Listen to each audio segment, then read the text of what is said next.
নমস্কার বন্ধুরা, welcome to Suraj blogs. আজকের ব্লগে আমরা কিন্তু দেখতে চলেছি ডানলপের একটা দারুণ রেস্টুরেন্ট চায় ব্রেক। তো জলদি রাস্তা পার হয়ে ঢুকে পড়লাম চায় ব্রেকের মেন এন্ট্রেন্সে। সাইড মতন জায়গা এবং সেকেন্ড ফ্লোরটা থাকছে ফ্যামিলি ডাইনিং, থার্ড ফ্লোরটা থাকছে প্রাইভেট ডাইনিং। আসলে সেদিনকে একটু বেলুড় মঠ গেছিলাম, তো বেলুড় মঠ থেকে ফেরার পথে ভীষণ খিদে পেয়ে গেছিলো, তাই ডানলপের এমে চলে আসলাম এই চায় ব্রেক রেস্টুরেন্টে। রেস্টুরেন্টটাতে অ্যাম্বিয়েন্সটা আমার ছিমছাম এবং বেশ পরিপাটি মনে হয়েছে।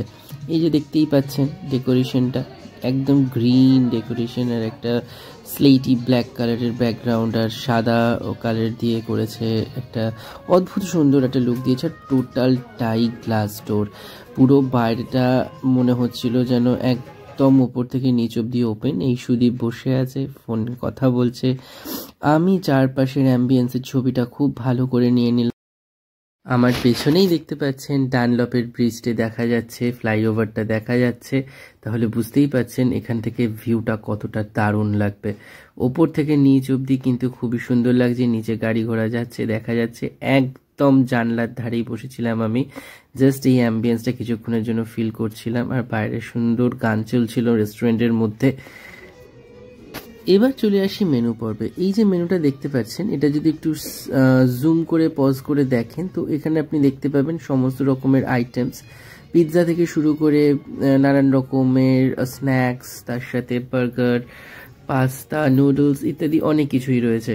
বাট হ্যাঁ, একটা কথা বলতেই হবে, এদের খাবার দাবার কিন্তু বেশ কস্টলি, আর সব কিছু খাবারই খুবই টেস্টি, কোয়ান্টিটি কিন্তু একটু কমই দেয় এরা, কিন্তু খাবারের দাম তুলনামূলকভাবে অনেকটাই বেশি। তবে হ্যাঁ, পিৎজা যদি নেন, পিৎজা কিন্তু ভীষণই ইয়াম এখানকার পিৎজা।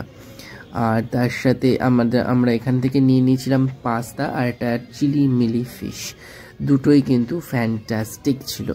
পাস্তাটার থেকে চিলি মিলি ফিশটা বেশি ভালো লেগেছে আমার। Pasta is a so combination.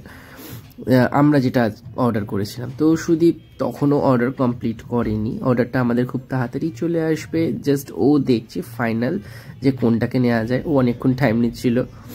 আচ্ছা, তো ফাইনালি অনেকক্ষণ ওয়েট করার পর চলে আসলো চিলি মিলি ফিশ।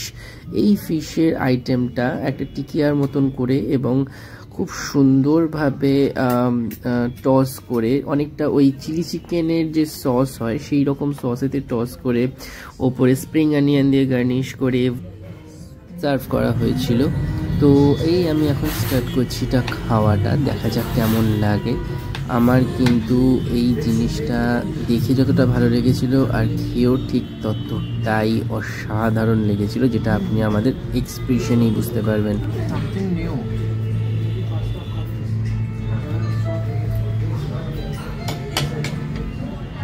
খাবার যদি ভালো হয় বেশি কথা একদম বলতে নেই, চটপট কেটে ঝটপট মুখে দিতে হয়। গরম গরম ফিশের আইটেম মুখে দিলাম, এত সুন্দর চাইনিজ স্টাইল ফিশগুলো এবং চিকেনগুলো আমার কিন্তু আর সুদীপের দুজনেরই বেশ ভালো লাগে। এই তো সুদীপের এক্সপ্রেশনই বলে দিচ্ছে। এই চিলিমিলি ফিশটাকে আস্তে করে নিয়ে দেন এটাতে একটু টমেটো সস লাগিয়ে দেন সেটাকে একেবারে মুখে পুরে দেওয়ার মজাটাই একটা আহা, পুরো স্বর্গীয় অনুভূতি।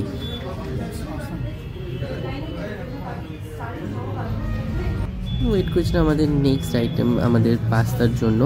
তো বিশ্বাস করুন ভীষণ টাইম নেয় এরা, মানে অর্ডার প্লেস করতে ভীষণ টাইম নেয়। অন্তত 20 মিনিট ওয়েট করার পর আমাদের পাস্তাটা এসেছিলো।